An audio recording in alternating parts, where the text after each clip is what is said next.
শ্রীরামচন্দ্রের প্রতিষ্ঠা দিবসে পশ্চিমবঙ্গ সরকার ছুটি নিয়ে কী চিন্তাভাবনা করেছে? কী সিদ্ধান্ত পশ্চিমবঙ্গ সরকারের? ছুটি কি থাকছে?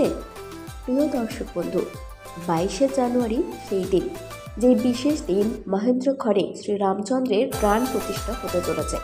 গোটা দেশ জুড়ে যখন মন্দিরের প্রতিষ্ঠা দিবস উপলক্ষে মানুষের চরম উন্মাদনা। পশ্চিমবঙ্গ সরকার কি এই দিনটি ছুটি নিয়ে কোনো চিন্তাভাবনা করেছে? কম বেশি সব মানুষের মনে এই প্রশ্ন সাড়া দিচ্ছে। পশ্চিমবঙ্গে গভর্নমেন্ট হলিডে অর্থাৎ সরকারি ছুটির দিন হিসাবে একটি বড় আপডেট হচ্ছে। আর কয়েক ঘন্টার বাকি, তারপরেই সেই মহেন্দ্রক্ষণ। বেশ কিছু বছরের অপেক্ষার অবসান।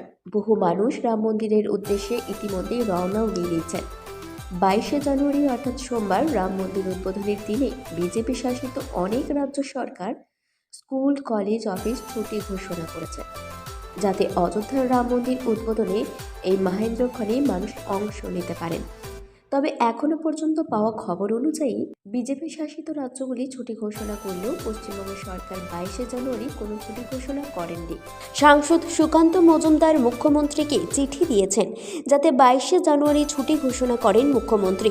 তারপরেও কিন্তু এখনো পর্যন্ত পশ্চিমবঙ্গে 22শে জানুয়ারির ছুটির কোনো ঘোষণাই করেননি মুখ্যমন্ত্রী মমতা বন্দ্যোপাধ্যায়। তোমাদের নিজস্ব মতামত আমাদেরকে কমেন্ট করে জানিও। তো প্রিয় দর্শক বন্ধু, তোমরা কি 22শে জানুয়ারি সোমবার ছুটি নিতে চাও? তোমাদের কি মতামত? ছুটি দেওয়া কি দরকার?